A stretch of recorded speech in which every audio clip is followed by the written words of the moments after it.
Call an ambulance, quick. How can you be so slow? Suddenly, my neighbor, Sarah, barged into my room. This all started when Michael collapsed in the bathroom. Lately, Michael has been inseparable from his phone, no matter where he is in the house. Indeed, he even takes it with him to the bathroom, seemingly always in conversation with someone.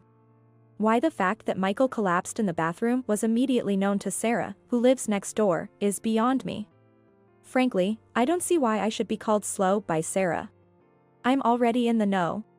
Why Sarah is connected to Michael, and how she came to know about his collapse in the bathroom so quickly.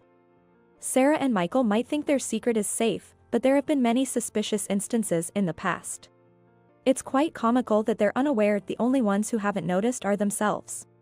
I've turned a blind eye until now, but I've decided to put an end to it all here. They've taken my silence for granted and done as they pleased, but they will suffer just as I have. Of course, I plan to confront Michael, but naturally, I intend for Sarah to experience the same kind of suffering as I have. They shouldn't think they can get away with it silently. Now is the time to settle the betrayals of the past 13 years properly. My name is Linda, and I'm a 40-year-old housewife this year. I met my husband, Michael, through a mutual acquaintance. Given my age, I long to get married and build a warm family. It all started when an acquaintance suggested, just meet him, it won't hurt. At that time, I was focused solely on my career and hadn't had any meaningful encounters. Watching those around me get married, I wondered what life would be like with someone I truly loved. Thinking it wouldn't hurt to meet since it was free, I agreed, only to find an unexpected comfort in his presence. Not only did we share hobbies and topics of conversation, but the pace and rhythm of our dialogue were incredibly comforting. It felt as if we had known each other before, making me want to meet him again. Although I had dated a few men before, I had never been able to talk so freely and comfortably with anyone. My first impression of Michael was of someone considerate, who always put me first and supported me. It didn't take long for his constant kindness to captivate me. "Ah, Linda, I thought this would suit you." "What's this?" "It's neither my birthday nor our anniversary, but may I open it?" "Please, go ahead." Inside the box Michael handed me was a beautiful lemon yellow dress. It's lovely. I've never worn a dress like this before, so I'm not sure if it'll suit me. I'm certain it will look great on you, Linda. I'd love to see you try it on here. Here. That's a bit thrilling. I immediately tried on the dress. Yes, it fits perfectly.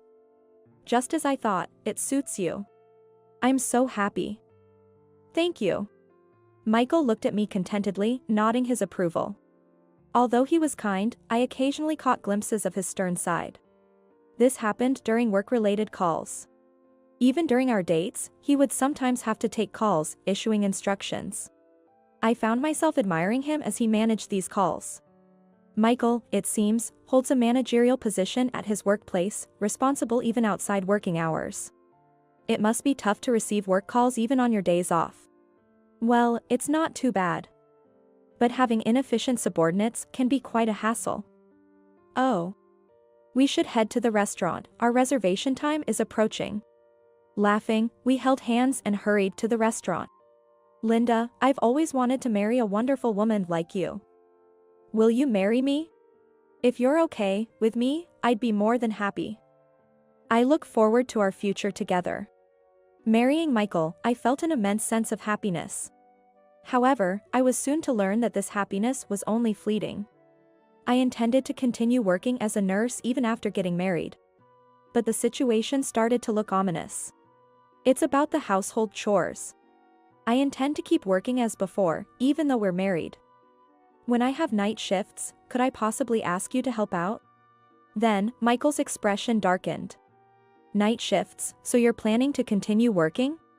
Yes, but, is that a problem? It's not that it's a problem, but the idea of a woman continuing to work even after getting married is a bit. Nowadays, it's not uncommon for both spouses to work. In fact, among my acquaintances, households where both spouses work hard are more common than those with a stay-at-home spouse. Even after hearing my explanation, Michael insisted that he wanted me to quit working after marriage, so I asked him why. Surely, Michael must have his reasons. Believing it's important for both spouses to compromise, I felt I had to ask. I've been coming home to a dark room and turning on the lights by myself. Michael, you've lived alone since graduating from college, right? Turning on the lights in that lonely room and realizing in that instant that I'm alone was unbearable. For a moment, I thought I saw a shadow cross Michael's face. I see. I've lived at home for a long time, but I guess living alone can make you feel that way. That's why I want you, Linda, to quit your full-time job. Of course, I'll earn enough to support us. I might even be promoted to director soon. Really? A promotion at this time is impressive, isn't it? He answered, scratching the tip of his nose sheepishly. When Michael feels shy or proud, he tends to scratch his nose and his breathing becomes heavier. He kept glancing over as if begging for more praise, so it must have been a pleasant moment for him. Michael has always prioritized his career, always putting work first, so being recognized at work must be an honor for him. Well, at my level, it's not a big deal. But among my peers, only a handful have made it to manager, so I guess I've advanced quite quickly. Haven't I? Michael boasted, and I felt torn beside him.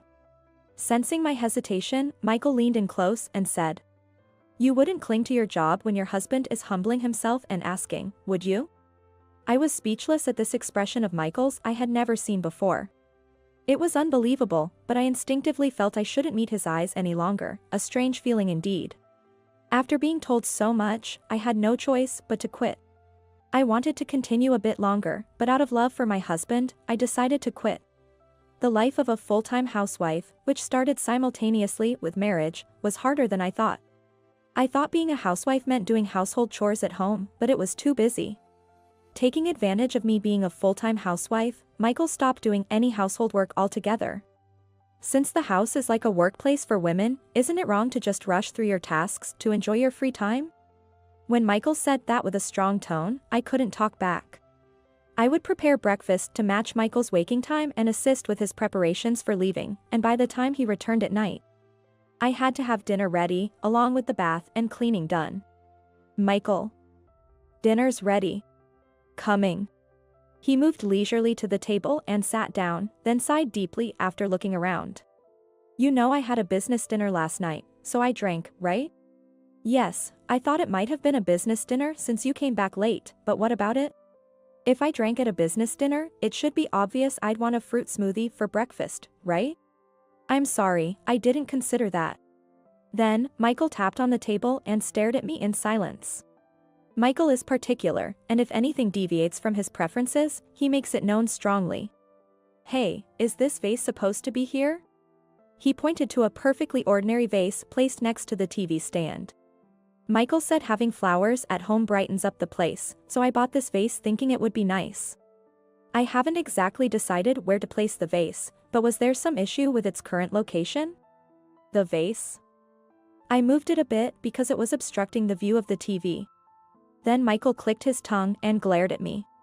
From my seat, this angle makes the vase block the view of the painting. How can you cover up a masterpiece with flowers? What were you thinking?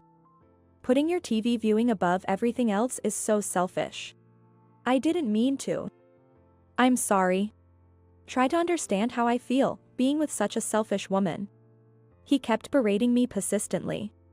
Listening to him endlessly talk about how inadequate I am made me strongly believe I'm a failure.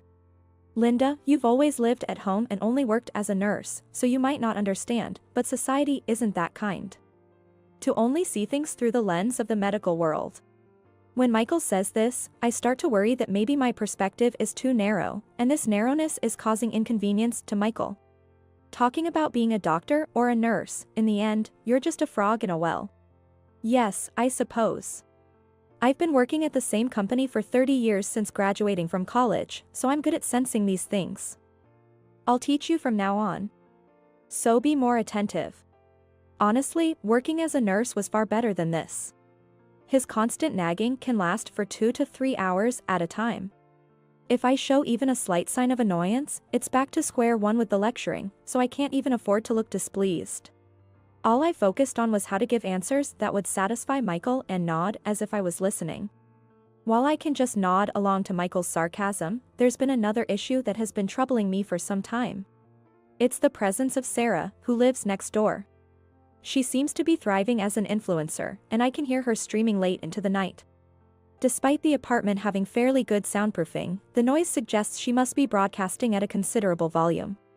Just after moving here 13 years ago, I was troubled by this noise and warned her 2 or 3 times. Even now, thinking back to those times irritates me. Since those warnings, she seems to have marked me as an enemy. Every time we pass by each other, she clicks her tongue at me. While it's become routine, the accumulation of such encounters still upsets me. Do you know anything about the person next door? Michael looked puzzled as he looked at me. What's up with the neighbor? Don't tell me you're having a neighbor dispute or something. Spare me that. No, not a dispute, but it's just so noisy. I was wondering if something could be done. I don't really think so. Just make sure you don't confront the neighbor directly. Saying that, Michael ended the conversation as if it were final, chugging down his beer. I haven't brought it up since then. Michael often returns home late due to his busy work schedule. I try to stay up for him, but sometimes I end up falling asleep. One night, I thought I heard Michael's voice and assumed he was home, but I was too sleepy to get up. I need to get up, or Michael will get angry. Thinking this, I got up, but Michael was nowhere to be seen. Didn't Michael come home? I could clearly hear Michael's voice, but where was it coming from? Listening closely, the voice seemed to be coming from next door. Why would Michael's voice be coming from the neighboring room? It sounded like he was conversing with someone. Could it be with Sarah? Checking the clock, it was past 1 a.m. Why would Michael and Sarah be together at this time? Feeling uneasy, I decided to use some money I had saved from working to hire a detective. I never imagined I would one day hire a detective. Then, something completely unexpected came to light. However, I feel it's not yet the right time to confront Michael with this evidence alone. As the year was ending, I had a bad feeling. With the year-end wrap-up and the upcoming long holiday, there was an unpredictable element to what might happen. The start of each day felt a bit heavier than usual due to the break from my routine. On a particular year-end, Michael came home a bit early from work, seeming in a good mood. He appeared to have been drinking, his expression relaxed. Lately, he had been tense and often snapped at me, so I felt a bit relieved to see him like this. Welcome home. You're home early today, Michael. Yeah, it was the last day of work for the year, so I had a few drinks with my colleagues. I see. Then, while looking at the refrigerator, Michael asked for more alcohol. Hey, I'm not satisfied yet. Bring me something to drink. It was good for me that he was in a good mood, but his face was already quite red, clearly having had quite a bit to drink. Your face is all red. Don't you think you've had a bit too much? Too much? Are you saying I can't hold my liquor? Drinking is part of being a working adult, I can't be weak. Saying so, he chugged the beer he was holding. It's not like he particularly enjoys beer. He used to boast about his tolerance, but I've had to pick him up from bars countless times. Drinking heavily, that's what being a working adult is all about, he would say arrogantly, but he always ended up being overwhelmed by alcohol. And I was the one who had to take care of him in the end. I've worked up a sweat drinking for the first time in a while. I think I'll take a shower before bed. Saying that, he headed to the bathroom with his phone in hand. He never used to take his phone to the bathroom, but lately, he never lets it out of his sight, even at home. He even takes it to the toilet, so maybe there's something he really doesn't want seen. Wondering why he's taking his phone to the bathroom, I decided to keep an eye on the situation. From the bathroom Michael entered, I could hear the sound of him talking on the phone. He was speaking softly, so I couldn't hear the details, but I wondered what was so important that he had to talk about it in the bathroom. Then, there was a loud noise from the bathroom. Startled, I went to check and found Michael curled up in the bathtub, looking in pain. He regained consciousness just in time to struggle out of the tub, then collapsed, apparently unconscious. For now, I quickly checked Michael's condition. At that moment, someone started pounding on the door. The knocking was so forceful I thought the door might break. It's a rental, and having someone break the door isn't something to laugh about. I'd rather not have that happen. Especially at such a critical time. Who could it be at this time? Yes, I'm a bit busy right now. When I opened the door, there was Sarah. Move. You're in the way. I couldn't understand why Sarah would show up at this moment. Ignoring my confusion, she pushed past me and headed straight for the bathroom. Wait, hold on. Mikey. What happened? Mikey. I was impressed in a different way that she could so casually enter someone else's house at a time like this. I could never just barge into the house of someone I was having an affair with. Ignoring me standing there dumbfounded, Sarah started taking charge of the situation. She was commanding the scene as if she were the wife, which was bizarre to behold. Call an ambulance, quick. How can you be so slow? I couldn't just let Sarah do as she pleased. There was only one thing I needed to do, confront Sarah with reality. I just stood there, looking down at the two of them. Call an ambulance? Do you think you're in a position to order me around? What do you mean? Just what I said. Do you think you have the right to instruct me, his wife? Seemingly unable to believe I had talked back, she looked as if a pigeon had been hit by a pellet. Is it really so strange for me to talk back? If you're so concerned, why don't you call the ambulance yourself? No. That's a bit. I can't, so I'm asking you, aren't I? Think a little. She suddenly became defensive. Of course, she would. Being the other woman and barging into the house without any regard, it would be embarrassing if others found out. She's probably afraid of the affair being exposed through a phone call.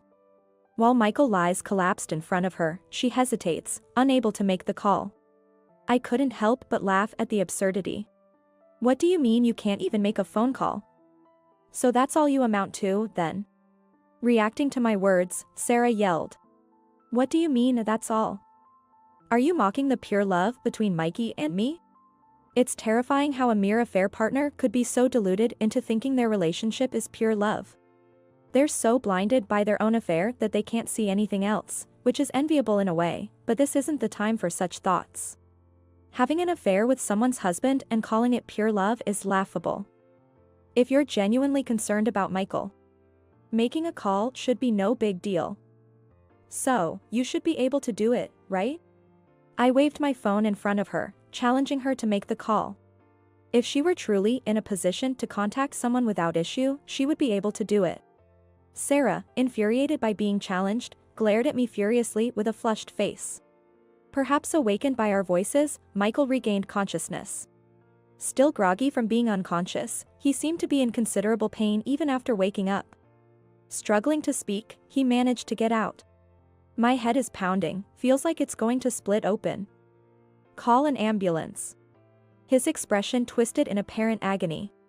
Seeing him so unlike his usual confident self, I said. It's painful, isn't it?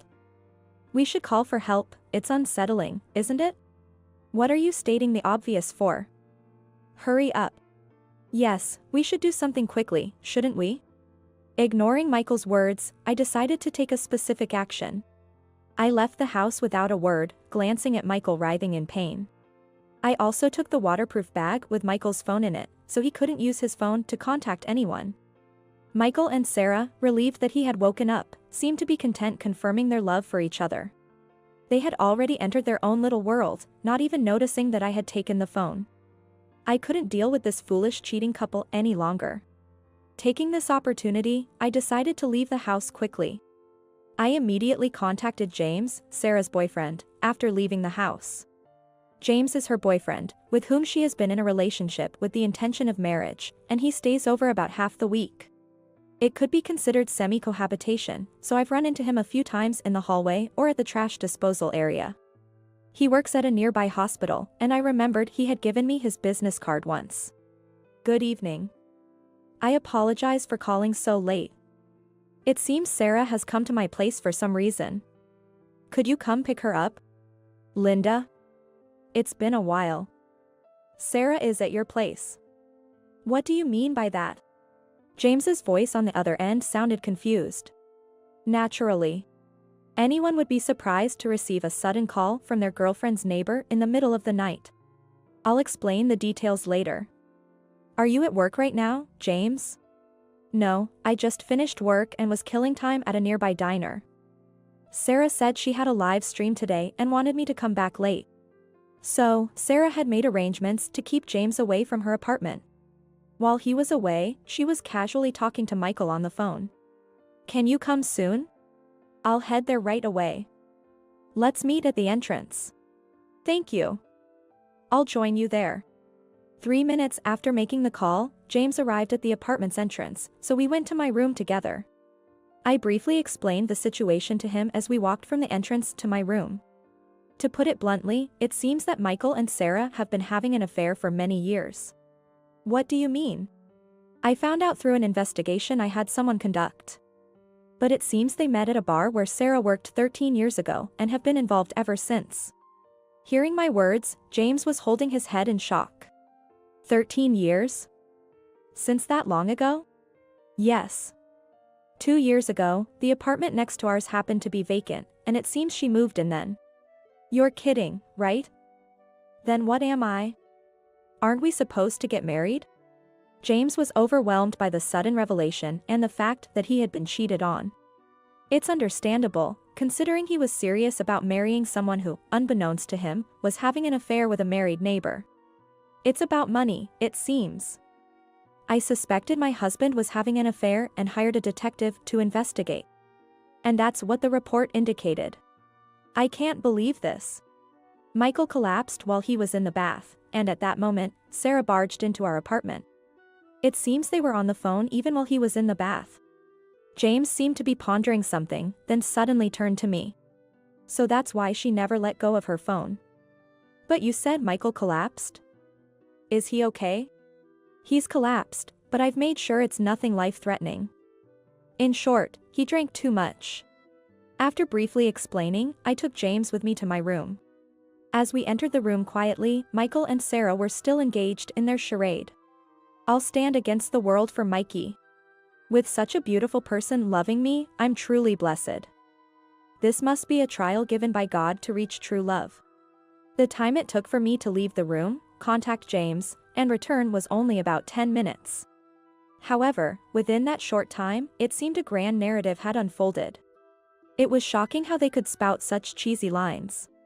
Pretending to be a tragic couple unable to vow eternal love due to unfortunate circumstances. Glancing at James next to me, he had an indescribable expression. The cheesiness seemed to be making him shiver uncontrollably. Unable to bear it any longer, James accidentally dropped his bag, and that's when the two finally noticed us. "What's going on here? James? Why are you here?" The fact that both of them were naked added a layer of absurdity to the situation. "Why am I here?" "That's my line. You said there was a live stream and not to come back at the usual time. Was it all for this?" The usually calm James raised his voice, surprising Sarah a bit. "Well, you know. That's because, well, you know how troublesome fans can be. If they found out I had a boyfriend." Sarah's eyes were darting around, avoiding direct eye contact. James, who I had briefly spoken with in the hallway or at the trash area, was not the type to raise his voice. From how calmly he listened when I explained everything to him, it was clear he was someone who could control his emotions well. For James to react this strongly, it must have been a significant betrayal. Enough with making a fool out of someone. "You've been sneaking around with the guy next door for 13 years? Suddenly cornered, Sarah's eyes flitted around in panic. "Well, I thought maybe you would be the one I'd marry." "Is that so wrong?" Her attempt to look up pitifully was clearly ineffective on James. "We were supposed to get married someday, and we were practically living together. I can't believe you anymore." Seeing James's angry face seemed to bring Sarah back to her senses, and she quickly tried to change her tune. "No, it's not what it looks like. I was just teaching him the ins and outs of streaming. Like personal training, you know? That's what's in demand these days."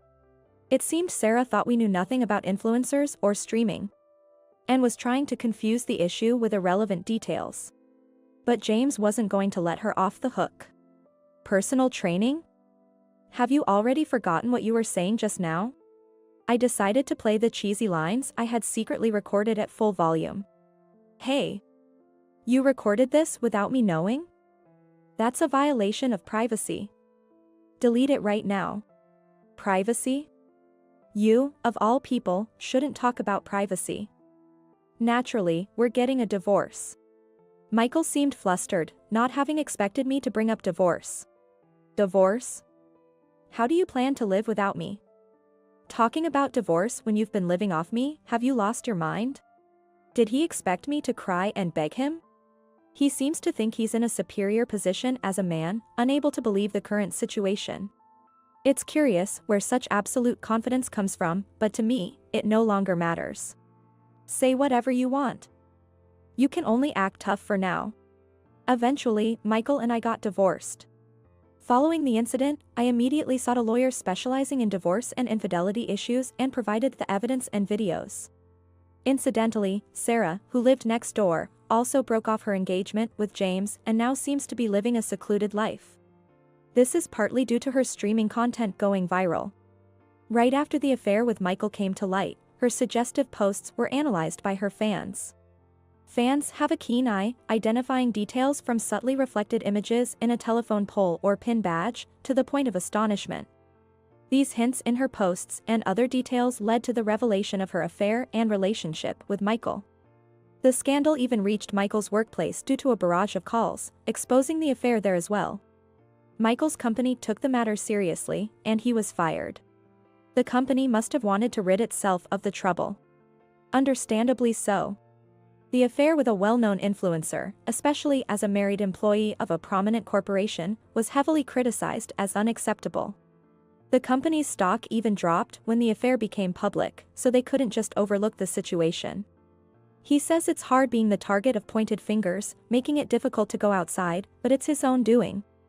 Just stepping outside leads to being pointed at as the washed-up influencer, with posts appearing on bulletin boards. So he must not dare to venture out carelessly. I encountered Sarah just once after the whole fiasco. She appeared as if lying in wait when I was shopping at a drugstore near my workplace. How can you be living comfortably with a large sum of money while I'm suffering so much? Isn't that absurd? It's typical of her to make such outrageous accusations. There's nothing absurd about it. It's all the result of your actions, so I have nothing to say to you. And what right do you have to act all high and mighty? Because of you, my engagement is ruined. She approached me as she spoke. I was almost married to a doctor, and you ruined it. Give me a break. I don't understand how you can continue an affair and betray your fiancé while going after someone else's husband. You might want to be more cautious about your future actions. What do you know? You're quite the topic on the internet right now. If someone saw this, it might just end up online again. With that, Sarah adjusted her hood to cover her face more and quickly walked away. Since separating from Michael, I've been enjoying my life alone. Living at my own pace is the best. I've returned to my job as a nurse, keeping busy every day. There's a saying about old skills, but it seems my body remembers, and I can manage quite a bit. Though there was a time I wondered how things would turn out, now I consider living my days to the fullest as my form of revenge. Having forgotten about Michael and Sarah,